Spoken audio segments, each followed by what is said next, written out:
Hello and welcome back to Cracking the Cryptic. Going back to classic Sudoku today as promised. This is one that's come in recently from Zheng Xin Ying, I'm going to say now. Sorry if I've pronounced that wrongly, which is entirely likely.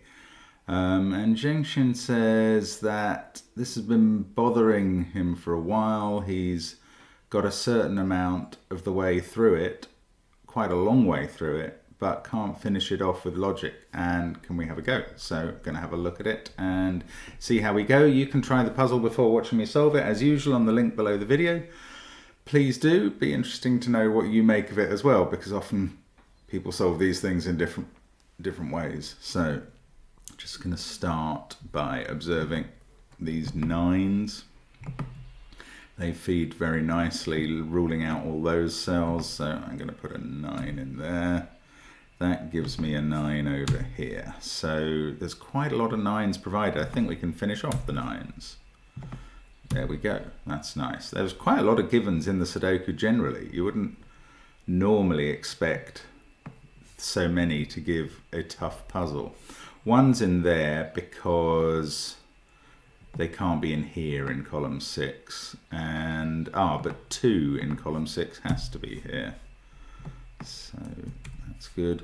Also, the irregular pattern suggests this probably came from an app or something like that and was computer generated. And again, they're often not the most surprising puzzles with moves, but it can happen. So let's see what goes on anyway. This one is a naked single now, isn't it? That's an 8. Yeah. So we've got a 1-7 pair here. That makes this 6, and we get an 8-5 pair up here. 6 in one of those. Not sure which one.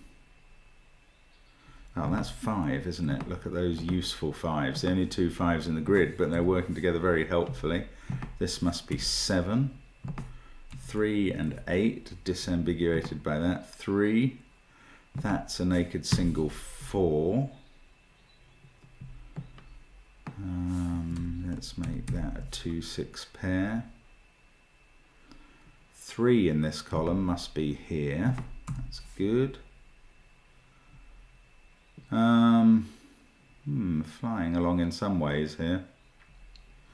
That is a naked single 8 now. That 8 has fixed the 5 and 8 up here. This is now a 6-7 pair with a 4-5 pair next to it. 9, 2, 8. 8, yes, look, 8 here and here. That's good because of that 8. That gives us this 8 here, and in fact that sorts out the 2 there as well. Okay, so not quite sure. Oops, sorry. That should be in the corner. There we go. Not quite sure where we're going to reach a sticking point, but it may be coming up right now. 8. Oh no, 8 can go in there as well. That's another useful number. 6.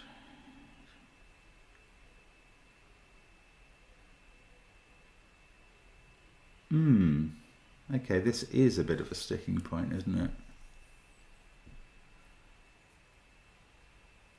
2, 9, 6, 3, 7.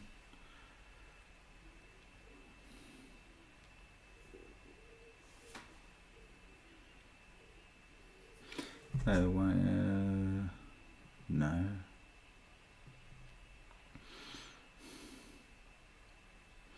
Okay, interesting. What can we do next?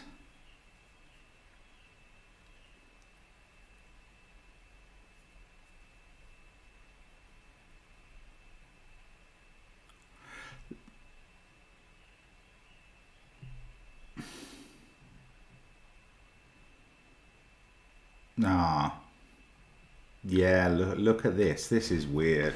Okay, imagine a 4 here. 4, we've restricted 4 to one of those two already. Imagine that it's here. That, remember there's a 4 down here, so that gives us a 4 here. Now that, together with this 4, rules a 4 into this cell. And suddenly this cell is, which wasn't at all restricted for 4s, it only had that one looking at it before, becomes very restricted for 4s. The only place a 4 could go here is there. And that suddenly rules out both 4s in here because there's nothing in row 6 for a 4. So this can't be 4. That is a bit of a chain. I mean, I suppose that would be called pincers or simple colouring or something. But that proves that that's not a 4. So just to go through that chain again, if that was a 4, that would be a 4. That would be a 4. That would be a 4. That's impossible because now you can't fit a 4 into the central box. So that one is not a 4. Let's take it out of the corner. We can put a 4 in here instead. In column 2, that gives us a 4 up here. One of those 2's a 4, so we're not actually finished now with 4s. One of those 3 is a 4. So that hasn't done everything for us. 2 is now quite restricted up here. Oh yes, look, I noticed that this is a 1-7 pair earlier. And look at 1 and 7 here. They're ruling out this cell. Now what this 1-7 pair is telling me is that 1-7 here can't go in those 2 cells. One of them can be a 1 and 7, indeed one of them has to be. But they can't both be. This one isn't a 1-7 cell. One of these only is a 1-7 cell, so this must be a 1-7 cell, and that is good. That 2 that we were putting in now has to be here. We can finish off this column. Wow, I mean that's a couple of interesting moves. I like the way that that's worked together. Now we've got another 1-7 pair across the top here, so that 2 is resolved. I mean, there were other ways of resolving that too, obviously.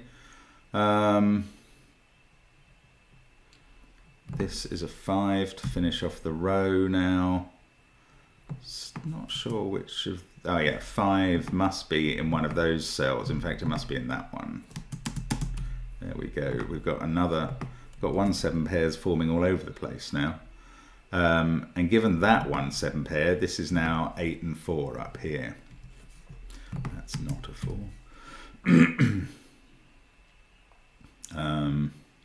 Yes, look, 5 and 5 places the 5 here as well. Sorry, full number. And that gives us yet another 1-7 pair. This becomes a 7 in this column, and that sorts out all the 1-7 pairs straight away. 7, 1, 7, 1. Lovely. And I mean the whole top of the grid's finished now. That 7 we put in sorts out the 6-7 pair. 4-5 pair's actually been sorted out by that 5. Didn't notice that yet. 4, 6, and now we must be able to finish off 6 and 7 here. That fixes 6 and 2. I mean, that's a nice puzzle. I quite enjoyed that.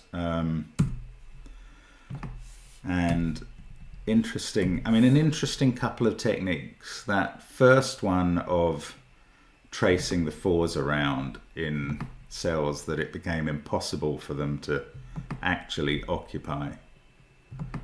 Interesting that in our final grid, those possible 4s are all totally different digits. None of them are the same as each other.